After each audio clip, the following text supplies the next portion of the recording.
Oi gente, aqui quem fala é Isadora Rodrigues de Silveira, do terceiro ano de mineração. E hoje, no IF News, a gente vai falar um pouquinho sobre mineração, mais especificamente sobre os tipos de rocha.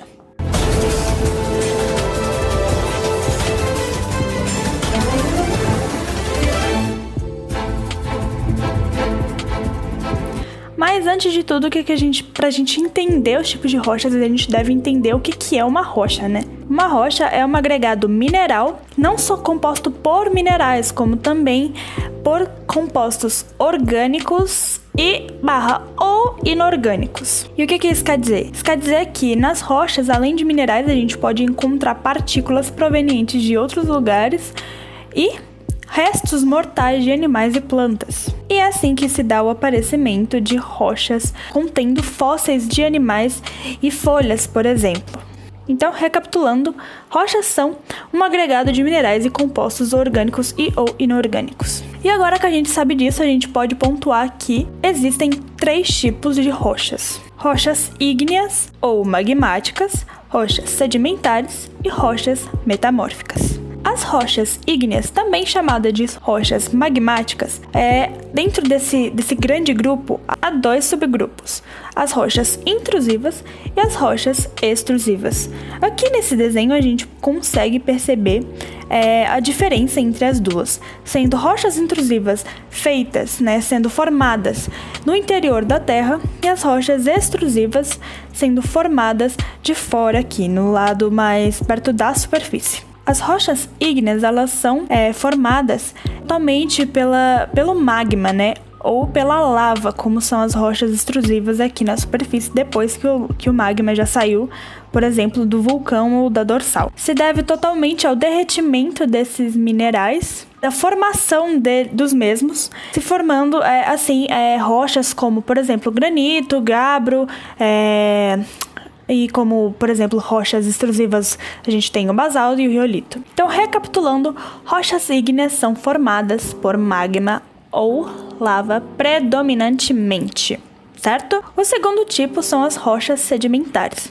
As rochas sedimentares, elas são feitas totalmente aqui na superfície, Elas são formadas aqui na superfície, e é nesse tipo de rocha que é comum encontrar restos mortais de animais e plantas, além de encontrar partículas provenientes de outros lugares, como por exemplo poeira e afins. Seu processo de formação vem de intemperismo. O que é o intemperismo? Vamos supor que tem uma montanha, e nessa montanha há várias rochas formadas há milhões de anos atrás.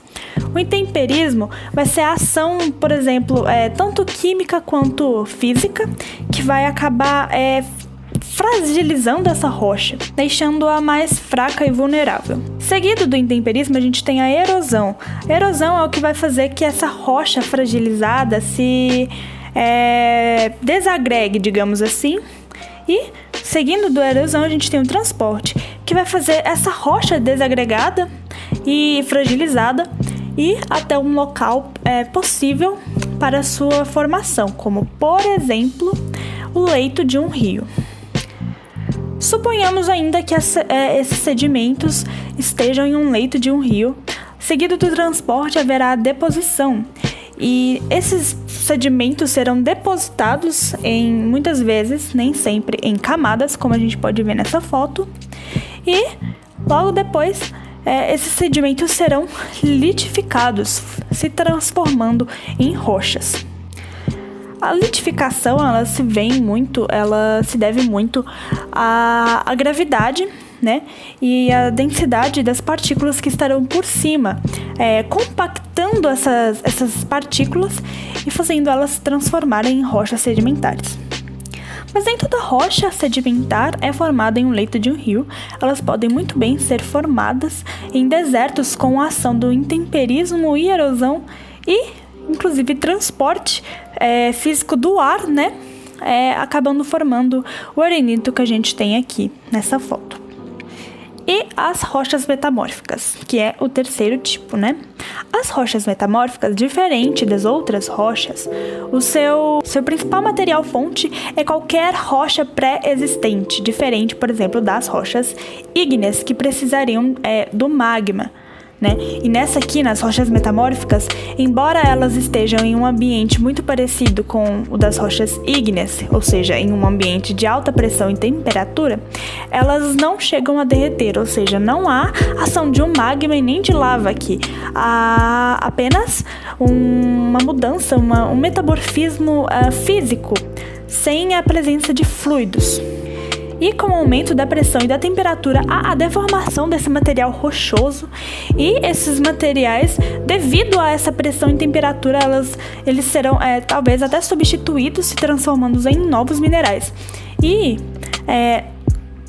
olhando por esse lado, essas rochas elas podem até ser confundidas por rochas sedimentares. Por quê? Porque essa pressão vai acabar meio que amassando os minerais e transformando eles como se fossem uma espécie de estratificação, ou seja, uma espécie de camada, e vai parecer muito uma rocha sedimentar.